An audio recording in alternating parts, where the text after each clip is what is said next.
buenos días. Muchas gracias por la presentación y sobre todo muchas gracias por la invitación a participar en los domingos, en uno de estos domingos.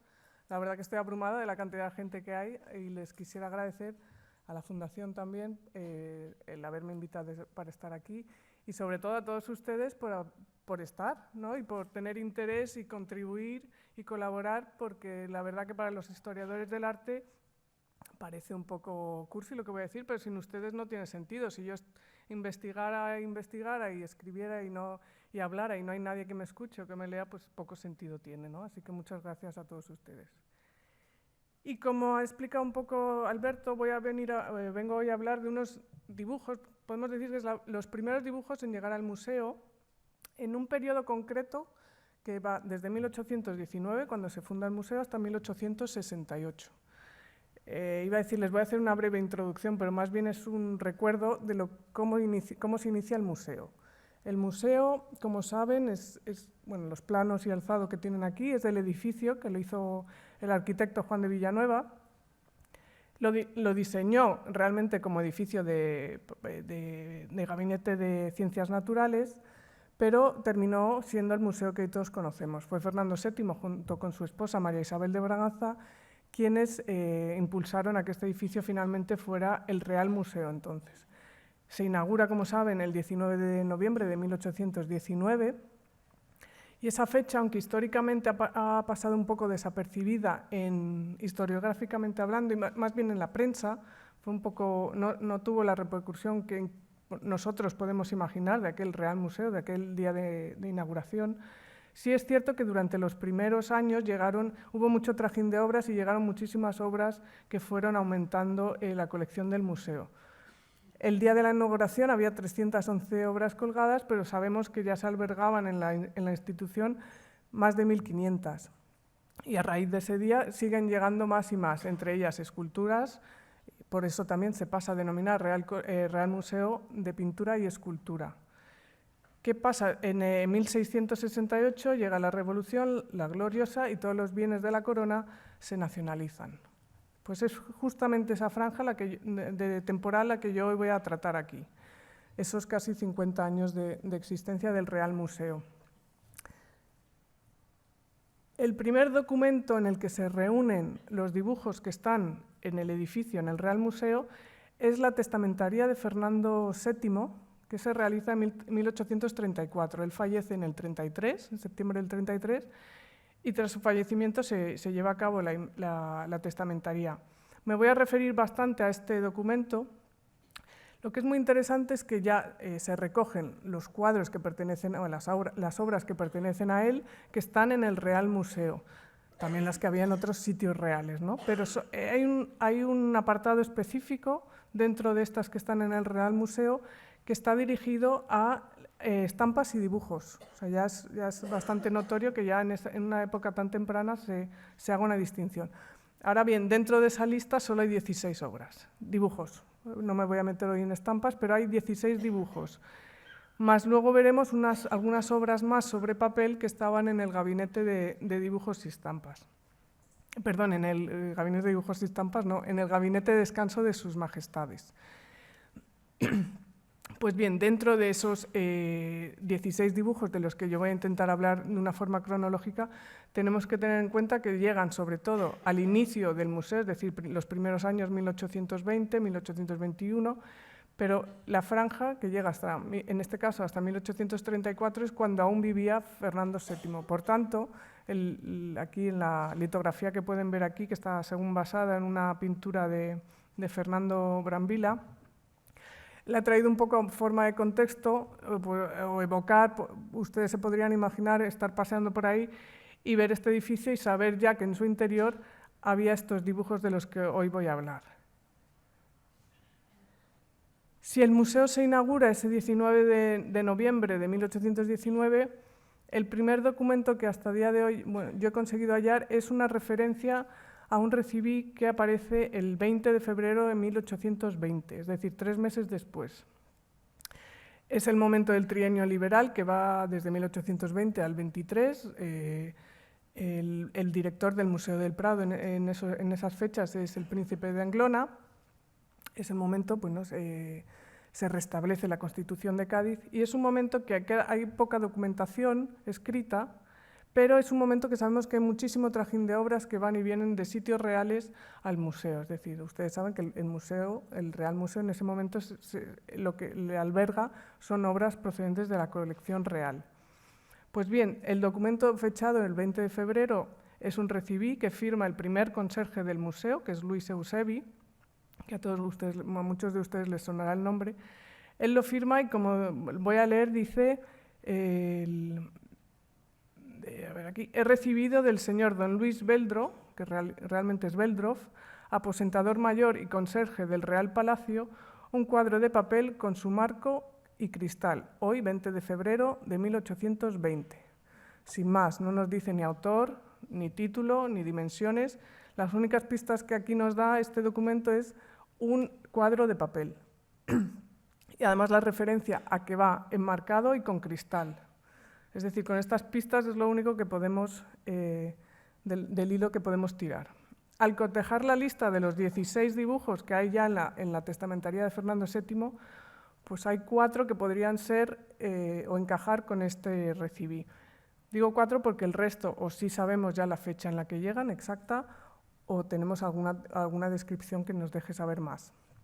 Dentro de estos 4, habría 2, este es un solo dibujo, lo he fragmentado en 3 trozos para que ustedes puedan ver un poco con más detalle las figuras, pero realmente tienen que imaginarse que es un dibujo que mide más de 2 metros. Pues bien, el hecho de que mida más de 2 metros no hace imposible, pero es complejo que fuera enmarcado, sí, pero que llevara cristal, lo hace un poco ya más difícil. Este es otro que además iba con él como pareja. Eran 2 dibujos atribuidos entonces a Polidoro da Caravaggio, pero que se ha sabido, bueno, se creen hoy, se tienen como copias anónimas. Pero son 2 dibujos de larga tradición de procedencia real. En el inventario de Isabel de Farnesio y de Felipe V, ya un siglo antes, en 1746, creo recordar, aparecen recogidos dentro del inventario de los monarcas marcados pero sin cristal, no se hace alusión a cristal. Es cierto que pasan 100 años, podría haberse marcado después, pero esto de que no lleve cristal, en el propio inventario las obras que sí lo llevaban se recogía, se mencionaba que llevaban cristal. Bueno, pues bien, no puedo asegurar a ciencia cierta que no fuera uno de estos 2 dibujos el que llega en esas fechas. Es cierto que también eran tratados como pareja y normalmente irían uno con otro, pero hasta aquí yo no pongo la mano en el fuego a que pudiera o no ser uno. Podríamos decir, otra candidata considerada, otra obra sería este dibujo de la disputa de griegos y troyanos por el cuerpo de Patroclo. Pues bien, si la anterior me parecía improbable, esta les digo que es imposible que fuera una de esas obras porque mide más de 4 por 9 metros de longitud. O sea, es imposible que tuviera un cristal. Es una obra que estuvo durante mucho tiempo atribuida a José de Madrazo, pese a que ya en la testamentaría de Fernando VII se atribuye a Antonio Raffaele Caliano, que era un pintor italiano que había venido a España, a la corte. Aquí les traigo un poco a modo de una fotografía a modo de escala para que puedan hacerse una idea de las grandes dimensiones de este dibujo, que ya les digo, yo creo que era imposible que fuera enmarcado y con cristal y que encaje con ese recibí. Lo que sí sabemos es que este dibujo ya está en el Museo del Prado por lo menos el 15 de marzo de 1821. Entonces, Rafael Caliano, el artista, envía una carta al rey, él quería ser pintor de cámara y le dice que está avalado por el príncipe de Anglona, que era el director del museo, y que en el Real Museo había depositado un dibujo de grandes dimensiones, que tiene que ser este, ¿no? Entonces, eso es ya 1821. Y como digo, está recogido en la testamentaría de Fernando VII y ya sabemos su fecha más o menos de entrada. Este dibujo que ven aquí estuvo luego en el siglo XX expuesto en lo que era el Museo de Arte Moderno aquí en Madrid, en lo que es junto a en el edificio de la Biblioteca Nacional, y allí estuvo expuesto mucho tiempo en el patio de esculturas, bueno, sufrió bastante el deterioro, y por las características de tamaño que tiene, pues es una obra compleja y de una conservación pues, que necesita de varias restauraciones. Ha tenido varias, pero está en un estado delicado.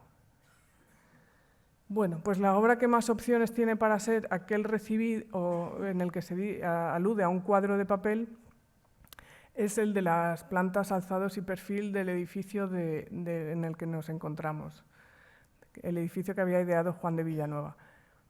¿Qué datos o qué hechos pueden hacer reforzar esta idea de que era el primer dibujo que entró en el museo? Bueno, pues el papel sobre el que está trazado está adherido a un soporte de lienzo y está enmarcado. Eso puede hacer pensar eso, ¿no?, de cuadro de papel, o asociarlo a esa idea. Pero el dato que mejor refuerza la teoría de que ese dibujo ya estaba en una fecha temprana en el museo es un recibo que se conserva en Palacio de un dorador que trabajaba en ocasiones para el Real Palacio, se llamaba Andrés del Peral, y él firma este documento con una serie de obras que estaban ya en el Real Museo y que él ha restaurado algunos de los marcos y algunos los ha dorado.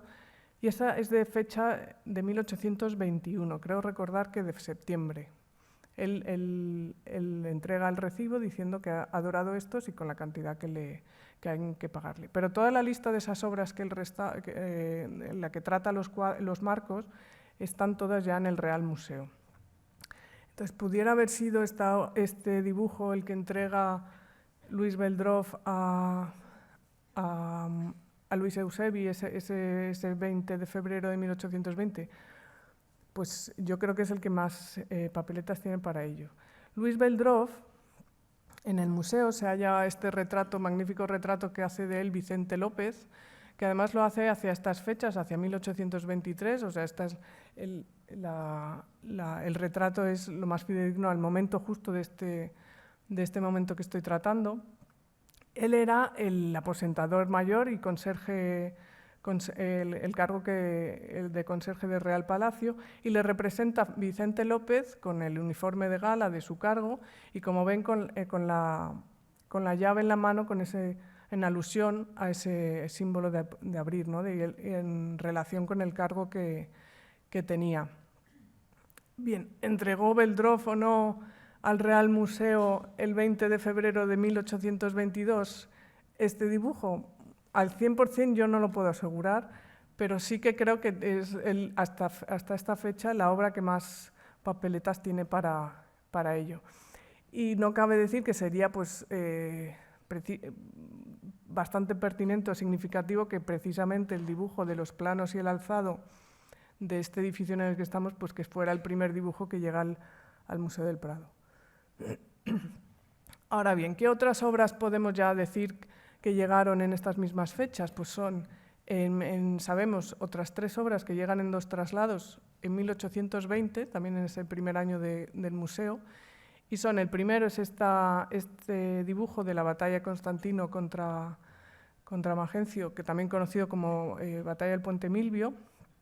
Igualmente es un dibujo de grandes dimensiones, trazado en 4 papeles, y es un dibujo también de larga tradición de pertenencia a la monarquía. Estuvo en el Palacio del Buen Retiro en época de Carlos III, luego estuvo en el Palacio Real, y allí, por ejemplo, lo pudo contemplar Pons, y él, en su obra de 18 volúmenes de viajes de España, lo describe. Dice que en Palacio lo tienen con gran estima, lo tienen colocado en un sitio bastante pertinente, y que allí lo creen de Rafael, porque entonces se creía que Rafael había hecho los frescos del Vaticano, pero ya decía Pons algo como que él pensaba que quizás fuera una muy buena copia, pero no de mano de Rafael.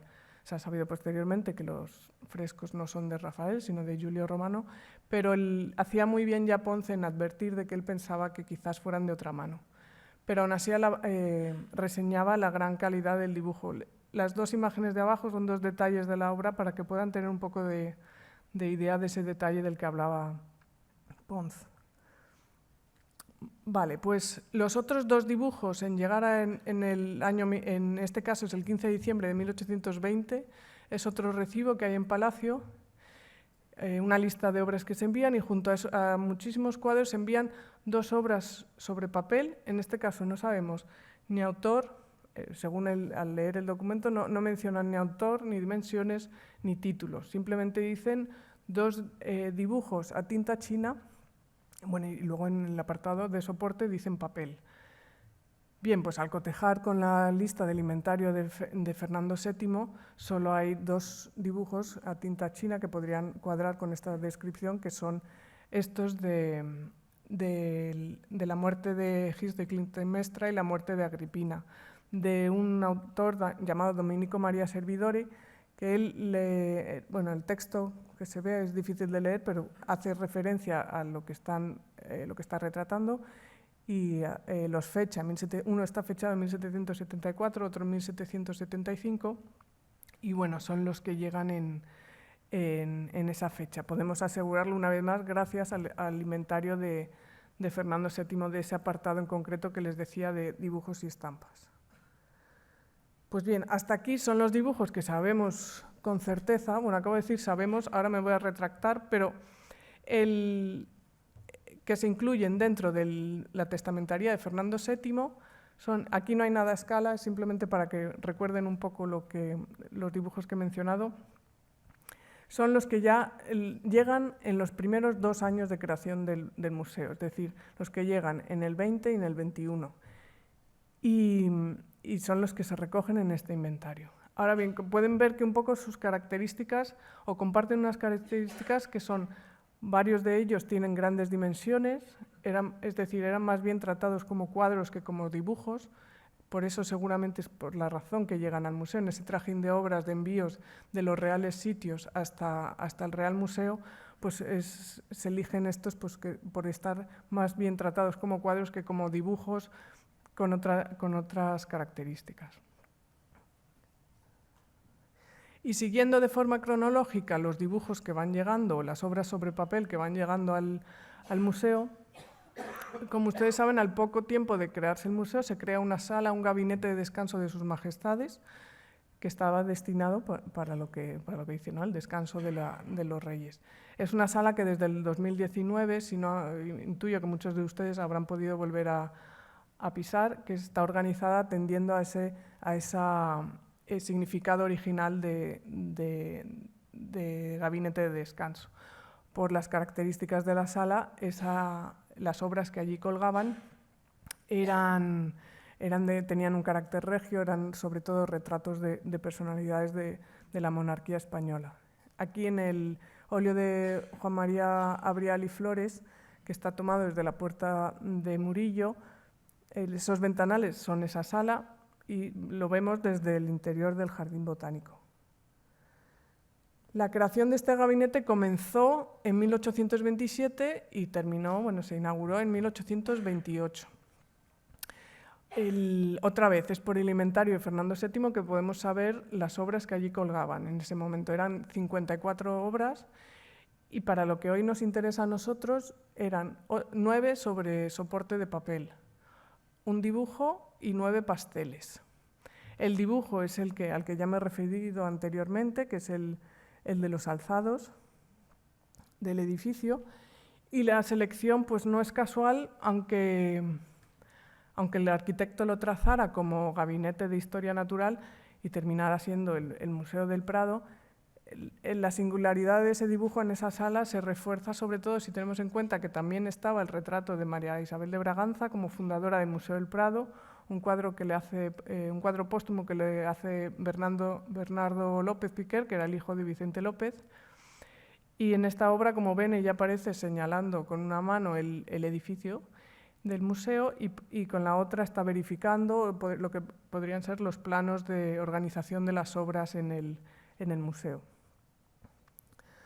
Pues bien, el resto, los 8 pasteles, son 8 pasteles de Lorenzo Tiepolo, que era un gran retratista y sobre todo manejaba muy bien la técnica del pastel, y fue el que trajo realmente esta técnica a España, sobre todo en un momento cuando ya en otras ciudades como París o Venecia estaba teniendo un gran éxito. La técnica al pastel ha oscilado a lo largo del tiempo entre técnica de dibujo o técnica pictórica. Esto se debe a que, pues, al tener poco aglutinante, el pigmento al tener poco aglutinante, se asemeja mucho al acabado del óleo. Pero también el hecho de que se pueda manejar de una forma rápida, con espontaneidad, encima sobre soportes de papel y con un secado rápido, tiende a llevarla más hacia el campo del dibujo. Pero yo aquí lo voy a tratar sobre todo como dibujo y también por el hecho de que estén sobre soportes de papel. Pues bien, las dos primeras piezas que llegan al gabinete son estas dos cabezas de personajes turcos que llegan en 1827, antes de la inauguración del gabinete. Estas estaban en la Real Academia de San Fernando de Bellas Artes, estaban allí desde 1816. Entonces Fernando VII las envía allí, aunque sin perder su propiedad, se quedan allí en la Real Academia hasta que en 1827, con otro gran conjunto de obras, se deciden traer al Real Museo, y en este caso venían estos dos pasteles que terminan colgándose, flanqueando la puerta de entrada al retrete del rey que estaba en la sala de descanso. Los 6 pasteles restantes que llegan en este momento lo hacen un año después, en 1828. Son retratos de infantes e infantas, como pues pueden ver a Carlos IV cuando aún era príncipe de Asturias, la infanta María Luisa de Borbón o Gabriel, por ejemplo, el don Gabriel de Borbón. Llegaron al museo en 1828, muy probablemente en respuesta a ya había acudido al gabinete del rey y querían pues querían más retratos reales para la sala. Se conserva el documento también firmado por Luis Eusebi, que les he escrito aquí, que dice 15 cuadros de varios tamaños representando retratos de la Real Familia, 6 de ellos al pastel y 9 al óleo, que desde el Palacio Real pasan a este Real Museo para colocarse en la pieza de descanso de Su Majestad. He puesto la cita simplemente para que se fijen, sobre todo, como dice ya, 15 cuadros y luego diferencia entre pastel y al óleo, por recaer otra vez más en esa idea de cómo se consideraba muchas veces el pastel más como cuadro que como dibujo.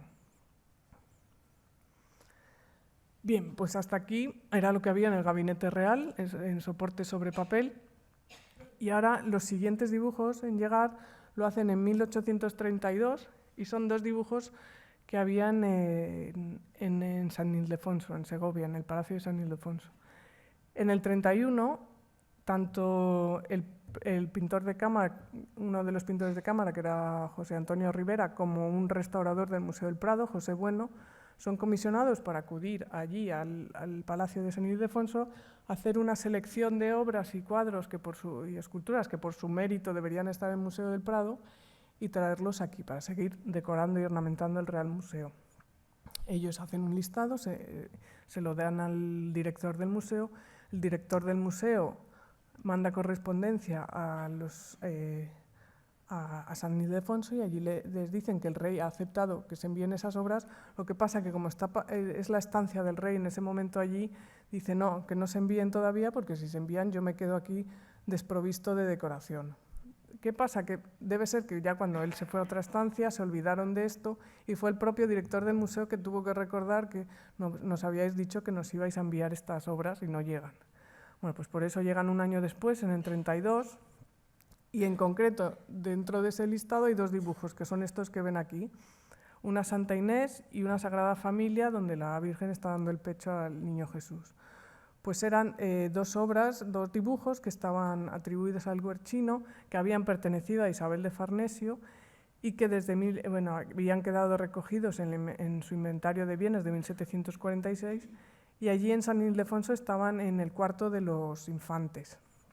Su atribución a lo largo del tiempo ha ido variando. También es interesante ver cómo pues, las atribuciones muchas veces no son eternas y cambian, ¿no? Entonces se pensaban del Guercino. En el Museo del Prado, por ejemplo, cuando llegan se omite el autor o posible autor. Posteriormente, en el inventario, por ejemplo, un inventario que se realiza en el museo en 1857 se creen de Mengs, en otro que se realiza en 1879 de Luca Giordano, incluso después se pensó en Antonio del Castillo. Ha sido Manuela Mena la que ha vuelto a retomar la atribución a El Guercino. El de Santa Inés lo data hacia 1650, es de gran calidad. En cambio el otro cree que pudiera ser una copia de un dibujo original del Guercino, pero una copia de algún aprendiz. Pues bien, si hasta ahora les he hablado de todos los dibujos que llegan durante esta época de los reales sitios, unos habían llegado del Palacio Real, otro de San Ildefonso, otros hemos visto que estaban en la Academia de San Fernando, pero han ido llegando al Real Museo. En 1883 lo que se produce es una compra. Es la primera compra de dibujos que se hace con dinero del rey y que expresamente viene o está dirigida para estar en el Real Museo.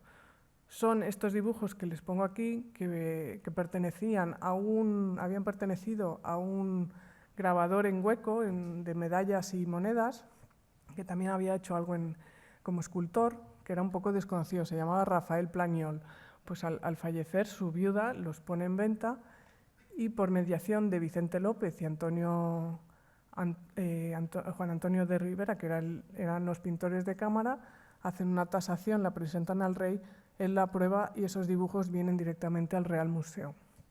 Son solo 8 dibujos, no sabemos si la colección era mayor, pero los 8 dibujos que llegan son estos que ven aquí, que discúlpenme, pero por tiempo no voy a hablar de los 8 dibujos, voy a tomar uno como ejemplo para que entiendan un poco más, pero les animo además porque en el último boletín del Museo del Prado he publicado un artículo sobre estos 8, que les invito a leer si les interesa el tema. Pues, pero para contarles un poco esos 8 dibujos, es la primera compra, como digo, expresa para el Museo del Prado de 1833. Durante los 200 años de vida de este museo, pues no ha quedado ninguna referencia.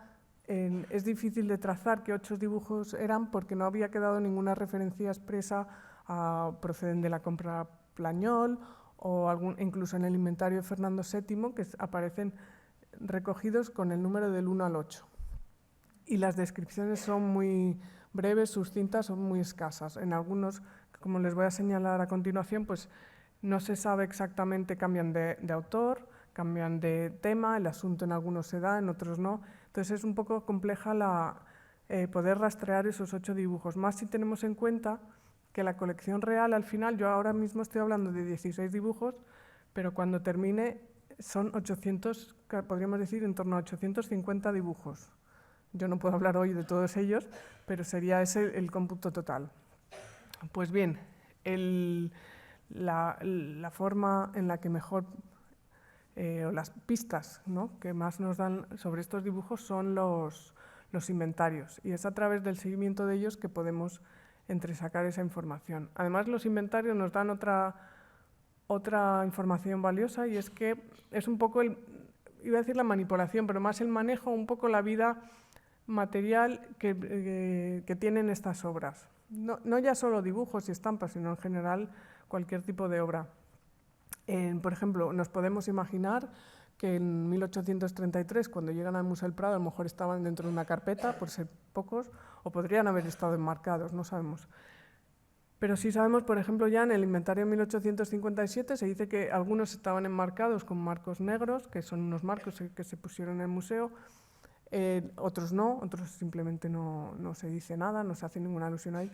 Luego en otro inventario sabemos que 3, por ejemplo, estaban sobre soportes de cartulina y estaban además en otra ubicación dentro del museo, que era el archivo. Es decir, hay un poco, vemos que los dibujos no solo llegan aquí, ya se guardan y se olvidan de ellos, sino que los están moviendo y manipulando. Les voy a hablar en concreto de este dibujo como muestra un poco ejemplo de los 8. En la tabla que pueden ver, la información que se da es bastante breve en los inventarios, mínima casi.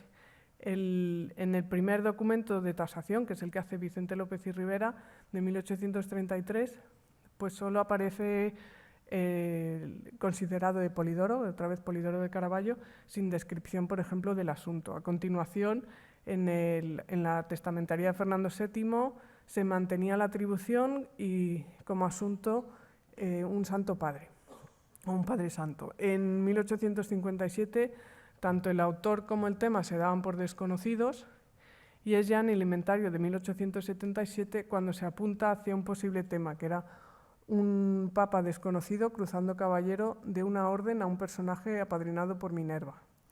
Como ven, los inventarios, pues esto es un poco al que le toca hacerlo, pues hace lo que puede, ¿no?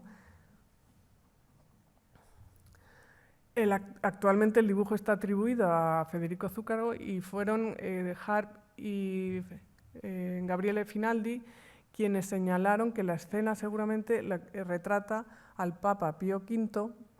El arrodillado sería el pintor y arquitecto Giorgio Vasari y este está recibiendo una distinción por parte del Papa, que es un hecho que además sucedió en 1571. Pero bueno, sin duda, lo que realmente ha permitido identificar que este es uno de los dibujos que vino de esa colección ha sido al separarlo de su soporte recientemente de su soporte secundario y ver las inscripciones que había en la parte de atrás. Uno era el número 3, ese número 3 ya hace sin duda alusión al documento de Vicente López y Rivera en el que de tasación, este venía con el número 3, lo de 1.500 reales es la tasación que se daba en la testamentaría de Fernando VII, el número 29 es el que le asignan en el inventario de 1857, 129 el inventario de 1879, la E sinceramente no sé qué es, y por último Polidoro de Caravaggio era esa atribución que en origen se le había dado. Pues bien, hasta aquí los dibujos que acabo de tratar es lo que llega al museo antes de 1834 y por tanto se recoge ya en la testamentaría de Fernando VII, es decir, cuando vivía Fernando VII. Estos son los dibujos que se encontraban en el Real Museo. Ahora bien, el gran conjunto de obras de dibujos que llegan al museo lo van a hacer en 1839, y para ello les tengo que hablar un poco del Real Estudio de Pensionados por el Arte de la Pintura, que es una escuela que surgió amparada por la corona en frente del Palacio Real. Era independiente de la Real Academia de San Fernando, no tenía que ver nada con ella. Estaba dirigida por el entonces recién pintor de cámara, que era Vicente López, y se crea en 1815, ¿vale? Es una escuela que tendrá muy poco recorrido, tendrá unos 20 años, luego con Isabel II pues se cierra. Y son 8 pensionados, en torno a 8 o 9 alumnos que son seleccionados y pensionados por el rey y que directamente van a aprender bajo las directrices de Vicente López en este lugar. Es realmente que la historiografía, podríamos decir, le ha dedicado poca atención, yo creo que por falta de documentación y también porque ninguno de los pensionados allí han sido grandes nombres en el arte de la pintura, entonces yo creo que también ha quedado un poco en segundo plano, pero era un estudio que estaba primero con una intención pedagógica directamente sufragada por la corona y que tenía como director a un personaje tan importante como Vicente López. Quizás a ustedes a lo mejor les suene más como Casa Rebeque o Estudio Rebeque, porque estaba localizada en lo que hoy es la calle Rebeque. Allí había un edificio en el siglo XVIII, no es hoy el que ven, pero ahí estaba ocupado, ahí es donde tuvo lugar este estudio. Es además un edificio que tuvo una larga tradición con relación al Palacio Real, porque allí, por ejemplo, sirvió de casa taller a distintos artistas, como por ejemplo el escultor Pedro Michel, incluso Rafael Mengs les sonará, el Salvador Maella, incluso Francisco Valleo, allí tuvieron su taller, casa taller, ¿no? Y estaba realmente enfrente del Palacio Real. Además es donde fueron muchas de las obras que sufrieron el incendio del Alcázar, se llevaron allí para ser posteriormente restauradas. Bueno, pues paralelamente a la formación o la creación de ese Real Estudio, Vicente López tuvo que encontrar material, sobre todo dibujos y estampas, para poder equipar de material pedagógico a esos aprendices que iban a ocupar los puestos en ese estudio.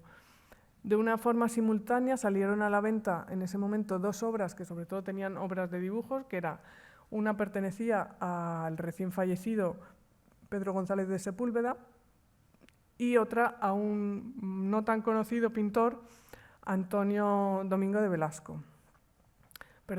Antonio de Velasco. Y ambas salen a la vez, en 1815, 1816, y es Vicente López el que tiene que ir a evaluarlas, en el caso de Sepúlveda, con los herederos y con Velasco. Y él va a elegir, seleccionar de entre todo lo que le ofrecen en torno a unos 800 dibujos, que son los que van a venir posteriormente, como veremos, al museo. Hay que tener en cuenta que aún así estos dibujos que él elige los compra con dinero del monarca, van al Real Estudio y, por ejemplo, son recogidos ya en la testamentaría de la que tanto vengo hablando, de 1834, pero están localizados no en el Real Museo en ese momento, sino pertenecen al rey, pero están en el Real Estudio de Pensionados. No están aquí, ¿vale? No están en este edificio todavía.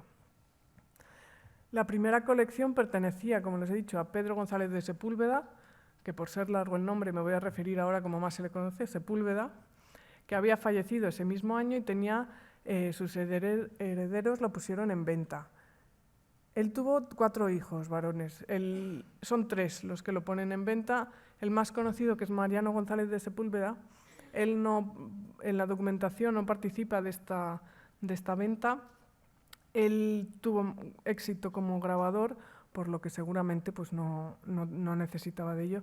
Los otros 3, pues parece ser que uno se llamaba, quiero recordar, José Perico y Ramón, tuvieron uno creo que era el pobre medio ciego, el otro un vago y el otro pues querría el dinero y por esas 3 razones yo creo que se puso en venta. En cambio Mariano, menciono a Mariano porque Mariano sí que tuvo que heredar dibujos y sabemos que él también hizo una gran colección de dibujos y obras en general y que posteriormente pues han tenido otras vías de coleccionismo, ¿no? Pero realmente muchas de ellas han vuelto a parar a instituciones, como veremos, también Biblioteca Nacional o Casa de la Moneda, o aquí han vuelto al Museo del Prado. Pero de la vasta colección de obras, y en este caso de dibujos de Sepúlveda, algunas han llegado aquí, otras a la Biblioteca Nacional a través de otras vías o a la Casa de la Moneda. La vida de Sepúlveda es bastante interesante, pero bueno, yo les menciono que fue grabador de cámara de Carlos III, aprendió con Tomás Francisco Prieto, que luego fue su suegro. Llegó a ocupar el cargo de grabador en hueco de medallas y monedas de la Academia de San Fernando. Fue grabador general, por ejemplo, de la Casa de la Moneda de España e Indias, es decir, tuvo una importante carrera. Pero aquí lo que quiero señalar es su faceta como coleccionista, es lo que realmente nos interesa. Esta faceta como coleccionista o esta colección la destacan tanto Ceán Bermúdez, por ejemplo, en su diccionario, en la que alude en varias ocasiones a que Sepúlveda tenía dibujos, en algunos casos da incluso títulos de los dibujos o de quién tenía dibujos, de qué artistas, es decir, haré alguna mención.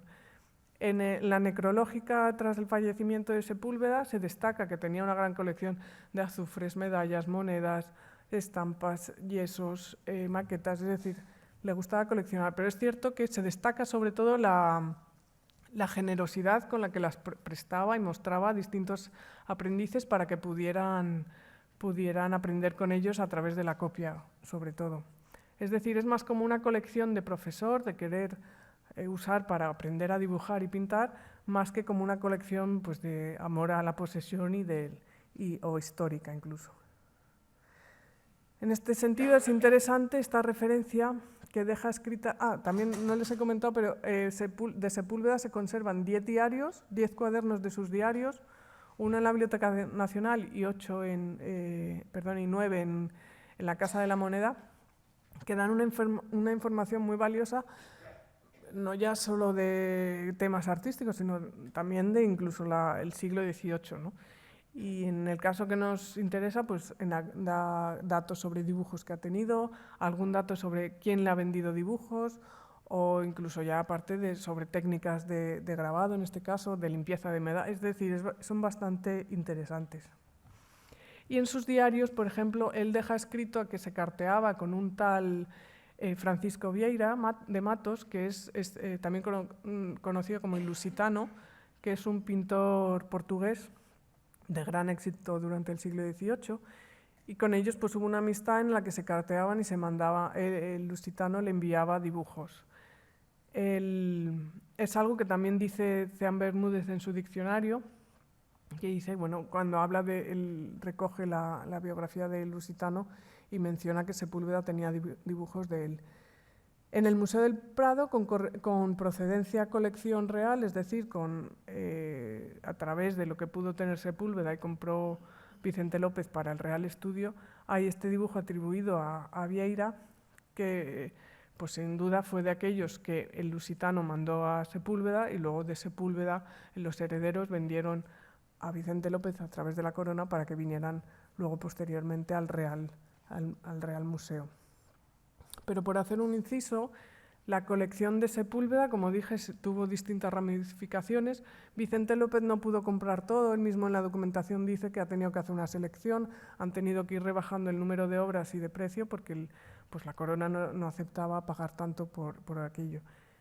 Los dibujos, por tanto, tuvieron distintas vías, algunas fueron a parar a Ceán Bermúdez, Valentín Carderera, Manuel Castellano, Isidoro Brun, por ejemplo, y luego incluso ya siglo XX, un siglo después, 1931, a través del legado Fernández Durán, han llegado algunas obras que sabemos que estuvieron en la colección Sepúlveda. Y como estos contradibujos que ven aquí, que están atribuidos a Vieira, seguramente tuvieron ese camino de entrada a España a través de la conexión que había entre el artista portugués y el español. Pasando a otro artista que coleccionaba Sepúlveda, pues tuvo muchísimos dibujos de Alonso Cano.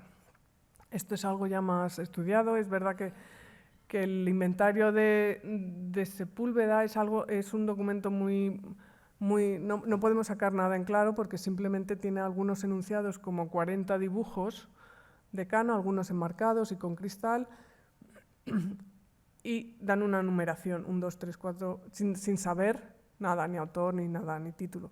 Luego en otro momento a lo mejor dice 10 dibujos de pared y otros muy antiguos, es decir, es difícil saber con certeza de qué dibujo se trata. Pero en el primer, por ejemplo, inventario de Vicente López, que firma Vicente López de los dibujos que estaban en el Real Estudio de Pensionados, ese que se recoge en la testamentaría de Fernando VII, ahí, por ejemplo, se recogía que había 40 de Alonso Cano, algunos con marco y otros o con cristal, ¿no? A esto se suma que Ceán Bermúdez, en su diccionario, en varias ocasiones se refiere a dibujos del Cano que poseía Sepúlveda. Dice que en algunos casos incluso da el título, como en este que ven aquí, que es el San Félix de Cantalicio, que se refiere a él como dibujo que posee Sepúlveda. Y que sin duda es uno de los dibujos, era para un lienzo que estaba en Granada, en el convento de los capuchinos, y que el lienzo no se conserva actualmente. Pero sí este dibujo, que es muy interesante por ser un dibujo que ha servido en varias ocasiones para la copia y que reafirma una vez más el uso de los dibujos dentro también de la colección de Sepúlveda para los aprendices, para que pudieran ejercerse en el uso de los dibujos para la copia. En este caso, uno está en la Biblioteca Nacional y otro, el del centro, está aquí en el Museo del Prado, y están firmados por Nicolás de Estrada en 1801, que poco se sabe de este personaje, pero bueno, él copió sin duda el dibujo de Alonso Cano que pertenecía a Sepúlveda. Y hay muchas más referencias a otros dibujos de Cano dentro de la colección de Sepúlveda, tanto en sus diarios como en el diccionario, pero bueno, yo por cuestión de tiempo solo traigo esto. Pero dentro de la colección real del Museo del Prado, lo que hay hoy aquí, hay muchos más dibujos de Alonso Cano con esta procedencia. También gracias a los diarios, como les he avanzado, pues podemos decir otras vías por las que Sepúlveda pudo adquirir o conseguir dibujos. Y él, por ejemplo, hace varias menciones a un tal Morán y dice que Morán, por ejemplo, en 1805 le había entregado, dice pagado, creo recordar que dice 24 reales, aunque le he pagado 30, como diciendo no me ha dado el cambio, y eran 45 academias de Juan Antonio Salvador Carmona, pues él las compra a Morán. También compra dibujos de la cruz de los cuadros de Lucas Giordano, de copias de los cuadros. O, por ejemplo, en 1811 le compra dice, 2 cabezas dibujadas por Mengs con cristales y marcos, y son sin duda los que luego, posteriormente, Vicente López compra a los herederos y luego han llegado hasta aquí. Pero realmente no son dibujos, sino son obras sobre lienzo. Bien, pues la otra compra que se hace a este caso, a Domingo Antonio Velasco, es de dibujos todos de Francisco Valleo. Velasco era un pintor de poca trayectoria, aunque sí que es verdad que hizo mucho, porque sabemos, hay constancias de que hizo dibujos para estampas, fue profesor de dibujo en la academia, en la Escuela de Nobles Artes de San Eloy, que estaba en Salamanca, de donde él era originario. También trabajó como tasador en testamentarías, que quizás es cómo llegó a esta colección que van a ver ahora. También hizo a modo de cartilla de dibujo una cartilla sobre anatomía, que él en vida no vio publicada, pero que posteriormente se publicó, es decir, y ahí, por ejemplo, en la Real Academia de San Fernando se conserva este lienzo y el dibujo preparatorio de cuando él estaba estudiando. Poco se conoce de él, pero la verdad es que llegó a reunir una vasta colección de dibujos todos de Francisco Valleo. Él se la presenta a Vicente López, Vicente López tiene que hacer una selección. Termina haciendo una selección de 473 dibujos por los documentos que tenemos, 473 dibujos que elige de más de 1.400 que le ofrece. Y creo que se paga en torno a un poco más de 20.000 reales. Todos son dibujos de Francisco Valleo y 3 bocetos que también compra. Bueno, esta cantidad va al Real Estudio de Pensionados y allí es donde, pues, sin duda, era el material, podríamos decir, mejor para los aprendices, ¿no? Porque son cabezas, figuras, manos, pies, estudios de ropaje, es decir, precisamente lo que, bueno, pues un aprendiz más necesita a la hora de aprender. Como digo, no deja ser singular, ¿no?, que 2 décadas después del fallecimiento, por ejemplo, de Francisco Valleo, muchos de los dibujos que él mismo había trazado o hecho en ese casa taller que ocupaba en la calle Rebeque, volvieran a ese mismo lugar, esa misma vivienda, donde ahora era Vicente López el que estaba dirigiendo un Real Estudio y que necesitaba estos dibujos además de un pintor que Vicente López admiraba, como era Francisco Valleo. En relación con los dibujos que le pertenecieron y que hoy se conservan en el Museo del Prado, pues cabe mencionar que todos, como digo, habían sido realizados por Valleo, y realizó tantos dibujos que, por ejemplo, a su muerte sabemos que Leonardo Chopinot se hizo con más de 1.600 dibujos de él. Y es seguramente a través de esta vía como Velasco luego adquirió esos dibujos de Francisco Valleo en ese periodo de 20 años. Chopinot tuvo hasta 1.600 dibujos de Francisco Valleo. Velasco tuvo unos 1.400, son los que ofrece a Vicente López. Tras la selección, pues pueden ver la gran cantidad de dibujos de Francisco Valleo, pues que no tuvieron ese recorrido como los que estamos viendo hoy aquí. No sé si fue directa la transmisión de estos dibujos entre Leonardo y Velasco o si hubo algún intermediario, pero es cierto que el gran conjunto de 1.600 pasa a 1.400 con él, ¿no? También tenemos, bueno, Entonces, estas dos colecciones, la de Sepúlveda y Velasco, son las que elige Vicente López para el Real Estudio. Cabe volver a decir que él los compra con dinero de la corona. En ningún momento le pertenecen a él. Y él lo deja bien claro en alguna documentación. Y es un hecho que en ocasiones se ha pensado o se habla de la colección de dibujos de Vicente López. No, Vicente López no tuvo esta colección de dibujos, esto pertenecía al rey, pero sí que es cierto que las empleaban en el estudio.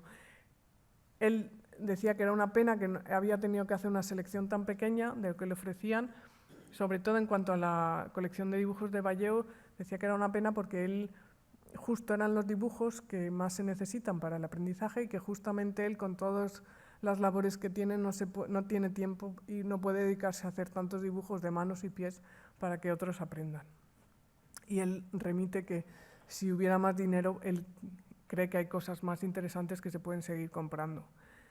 Ahora bien, la colección no le perteneció a él. Este es uno de los bocetos que se compra también a Velasco, y en la trasera, en uno de ellos, pueden ver, no sé si se leerá bien, pero pone vino de casa de don Vicente López, arriba en la trasera.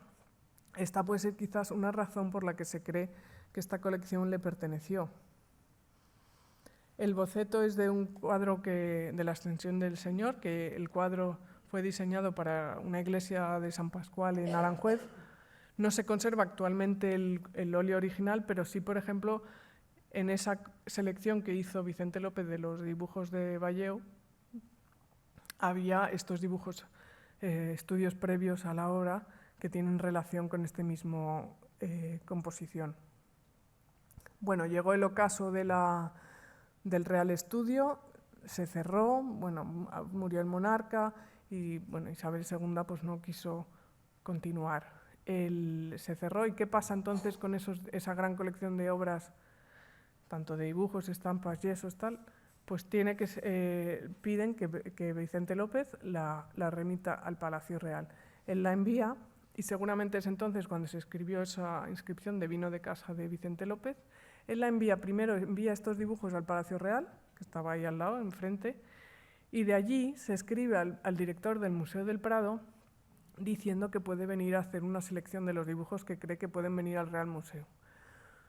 Pues bien, si cotejamos la testamentaría de Fernando VII con las obras que allí había de dibujo en el Real Estudio de Pensionados, con la hoja de recepción del inventario de lo que llega en 1839 al Real Museo, parece ser que al final o el director eligió todo o que se decidió que se enviaran todas, porque las cifras cuadran bastante bien. Hay un dato que no podemos saber con certeza, y es, por ejemplo, las descripciones son tan breves. Ahí les saco algunas, como 10 dibujos de varios autores, 11 dibujos de pared y otros muy viejos, y ya cuando llegamos a los libros, pues libros con 28 dibujos originales. Es muy difícil saber de qué dibujos estamos hablando. Casi más bien solo podemos tener cifras, más que otra cosa, ¿no? Además, los libros, luego esos dibujos se han desencuadernado, entonces se han mezclado y es difícil saber pues, cuáles venían en libros y cuáles no. O los de Valleo, por ejemplo, 94 cabezas o 4 figuras. Podemos hacer cuentas, pero siempre 8 o 9 van para arriba o para abajo. Yo lo he intentado, he dedicado mucho tiempo a esto y al final he dicho no merece la pena, porque al final lo que cuadra sí más o menos son las cantidades. Si sumamos todo esto, da 794 dibujos, es decir, casi 800. Si tenemos en cuenta que a Velasco sabemos que se lo compraron 473, podríamos decir que la resta es lo que se le compra a Sepúlveda, ¿no? Que serían, creo recordar, 321. Sí, más o menos sí. Lo que pasa que tampoco sabemos si durante el momento que estuvo el Real Estudio de Pensionados abierto hicieron alguna compra de la que desconozcamos, si se perdieron algunos dibujos, si algún aprendiz a lo mejor se llevó alguno, eso no lo podemos saber. Es cierto que, por ejemplo, hubo 2 dibujos de Vicente López que llegaron con los del Real Estudio, que seguramente pues, los da él, ¿no? Los incluye él, que no pertenecieron a Sepúlveda. Esto, como digo, no no hay forma exacta de saber, pero sí que es cierto que si hacemos las sumas y la escala, pues más o menos las cantidades salen próximas. O sea que sí que más o menos todo lo que se compró lo que compró Vicente López a Velasco y a Sepúlveda es lo que hoy en día tenemos aquí, que pasó por el Real Estudio y es lo que hoy en día está en el museo. Y a modo de conclusión, les traigo aquí un dibujo de, bueno, primero una imagen del museo, más en torno a esa fecha, ¿no? De 1839-30, cuando llegan todos estos dibujos al Prado, es Real Museo, y junto tienen pues, la ampliación de Moneo, donde hoy en día se ubican esos dibujos. Los primeros 16 dibujos de los que tanto he hablado, realmente, como hemos visto, tenían otras características. Venían muchos de ellos por considerarse cuadros, por ser de grandes dimensiones, por haber pertenecido directamente, haber estado ubicados en sitios reales, como el Palacio Real. Posteriormente llegaron esa compra específica, pues seguramente fue porque se puso en oferta y coincidía, y se decidió comprar, pero curiosamente fue directamente al Real Museo, no fue a parar al Real Estudio de Pensionados. El resto, como ven, la gran piedra fundacional de lo que es hoy la colección de museos del Museo del Prado viene de la colección real, en este caso del Real Estudio de Pensionados, a través de la compra de esas dos colecciones. ¿Esto qué supuso? Cuando entran de repente, antes hablaba de que iban llegando muchas obras al Museo del Prado en los 2 primeros años de creación del museo. De repente, claro, los dibujos son más pequeños, pero entran 800 dibujos al museo. Esto tuvo que modificar por completo la logística y la forma de guardar los dibujos. También pierde un poco su uso, ¿no? O su función. En el Real Estudio de Pensionados, pues eran dibujos empleados o vistos con una necesidad más pedagógica, de aprendizaje, de uso, se tocarían, se verían, se tendrían, aunque estuvieran enmarcados de cerca. Ahora pasan a un museo donde no se pueden exponer los 800, no puede ir a tocar, algo que pasa un poco hoy en día, ¿no? No se puede ir a tocar, a mirar con la facilidad que sí hubieran tenido en el Real Estudio de Pensionados. Ahora es más un valor histórico, artístico y de estudio que tienen estas obras. Y ya para terminar, que creo que voy bien de tiempo, pero para que yo me quede tranquila y haya hecho yo el círculo entero y haya mencionado todas aquellas obras que estaban en esos 50 años de existencia del Real Museo, les tengo que hablar pinceladas de otras cositas que van llegando en esas mismas fechas. En 1847 llegan estos 3 pasteles al museo en una remesa de 34 obras, también del Palacio Real, y con esa iniciativa, era una iniciativa sobre todo impulsada por José Madrazo, que era entonces el director, de hacer una sala o museo iconográfico, y necesitaban pues, retratos y más efigies de personajes reales. En ese contexto, pues, desde Palacio Real se envían obras y llegan estos 3 pasteles. O estos otros pasteles que entonces estaban atribuidos a Lorenzo Tiepolo, hoy se atribuyen a Joaquín Inza, pero se desconoce la fecha exacta de entrada, pero están ya recogidos en el inventario del museo de 1857, por lo que tuvieron que llegar antes, y seguramente en ese mismo contexto de encontrar retratos reales para esa sala iconográfica, que es un museo iconográfico que luego no tuvo éxito y no llegó a realizarse. Un caso curioso es el Real Gabinete Topográfico, que estaba en el Casón del Retiro, fue creado por Fernando VII, tuvo una corta vida, pero bueno, allí se creó, por ejemplo, con su director, Luis Gil, bueno, creo que es nombre compuesto, Gil, hizo la maqueta de Madrid, que se conserva en el Museo Municipal, y luego ya con la muerte de Fernando VII, continúa Isabel II y decidió no continuar y cerrar el gabinete topográfico. Pues ¿qué se hacía o qué hicieron con aquellos objetos que se encontraban en el gabinete? Pues traerlos aquí al Museo del Prado, muchos de ellos, y entre ellos había un dibujo, que era este que ven, que era muy pertinente, pues era una propuesta para la fachada real del Museo Real que ven aquí, ¿no? Estaba hecha por Manuel Hermoso y fechada en 1831.